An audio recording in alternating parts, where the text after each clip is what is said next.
Hai, selamat siang kawan-kawan semua. Hari ini saya ke kawan seorang lagi saham ISP ya. Nah, seperti kawan-kawan lihat sendiri ini di tahun 2013 sampai 2024 sama 11 tahun dia bergeraknya sebenarnya menyamping ya. Turun, naik, turun, naik, turun, naik, turun, naik, turun lagi dia naik. Nah, akhirnya dia jebol, jebol resisten ini dia tembus. Oke, terus dia terjun lagi ke sini. Nah, jadi kita penentunya di sini ini bisa dibilang sebagai resisten, resisten, resisten, resisten, resisten, akhirnya dijebol dan sekarang resisten lagi jadikan support ya. Jadi kita lihat dulu ini sekali kena resistennya jadikan support di range 228 sampai 268 ini dia naik lagi kita lihat lagi di sini kalau di sini dia berhasil bertahan di range ini dia akan mantul lagi ke atas ya. Oke. Nah, tapi terus terang aja saya sih sarankan kalau memang kawan-kawan mau beli saham ISP ini buat trading aja, jangan buat investasi ya. Karena kita tetap aja harus tahu juga bahwasanya sebenarnya ini Q1 2024 ini earningan naik, tapi sebenarnya penjualan turun sekitar 21%. Jadi kita hati-hati juga ya. Hanya karena bebannya berhasil diturunkan aja, maka labanya bisa naik. Oke, karena bebannya turun aja, makanya labanya bisa naik. Sebenarnya dia omsetnya dia turun, bisnisnya turun, penjualan lokal pipa hitam turun, pipa mekanisnya turun, pipa perabotnya turun, pipa spiral turun, pipa air turun, strip turun, pipa stainlessnya naik dikit, tiang naik, jasa dananya naik, jadi total lokal sebenarnya turun, penjualan ekspornya pun turun, pipa hitamnya turun, pipa spiralnya turun sampai tidak ada penjualan, pipa air naik, jasa lain turun, total ekspornya pun turun, jadi total sebenarnya penjualan ISP ini turun, jadi hati-hati juga.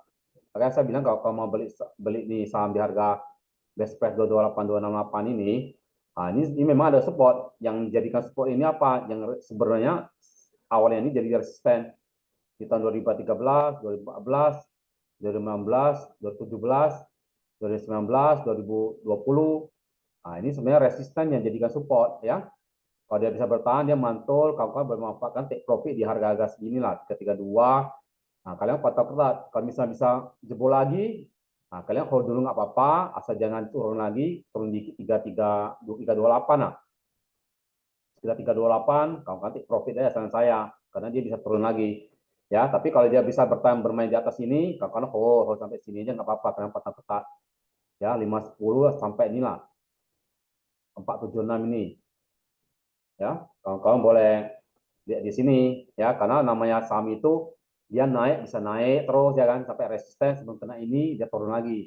Jadi kalau kata itu juga, tapi kalau secara fundamental sebenarnya omset penjualannya dia turun karena ekspornya, karena bebannya aja berarti diturunkan, makanya dia earningnya jadi naik ya.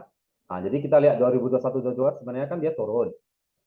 Rank ini sebenarnya kan dia naik, pasca COVID lewat, bisnis bagus.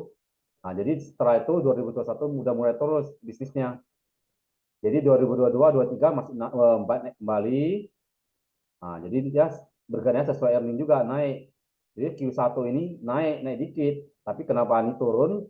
Yaitu karena bisnisnya sebenarnya turun. Jadi hati-hati juga. Jadi kalau misalnya mau beli di best price 228 sampai 268 ini, beli buat trading aja, jangan buat investasi. Kecuali dia turun ke sini. Karena kalau beli sini pun, kalau siap-siap juga, sekarang terburuk, dia jatuh ke support kuat ini.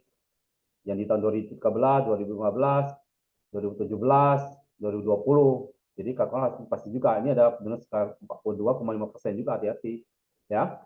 Nah, jadi secara funda itu secara teknikal aja, sekarang kita secara fundamental equity-nya 2,49 bagus, cash flow positif, PER 4,62 bisa dibilang sebenarnya udah murah, PBV 0,43 sebenarnya udah murah, MPN 7,93% sebenarnya sih normal aja. Saya pribadi sih lebih suka saham yang MPN di atas 10%. Ini bisa di bawah standar, tapi ya saya normal aja. Jatuh ROE-nya 9,20 normal. Udah mendekati 10 lah, kita anggap oke lah. Jarian 6,94 bagus. Sehingga ini Sapunda sih normal-normal lah, nggak ada masalah. Sebenarnya PER murah, PBB sebenarnya udah murah sih, jaga segini. Cuma karena bisnisnya turun, penjualan turun, ya agak jadi juga sih.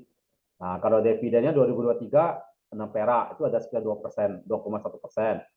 2022 ada 9, itu sekitar 3,2%. 2021 sekitar 2,1%. Jadi kalau saya sekitar 23%, nah itu normal lah ya. Nah itu aja sih yang saya bilang ya. Pokoknya kamu ingat ini ada rank resistennya di sini sebenarnya. Tapi kalau dia bisa bertahan, ini jadi resisten ini.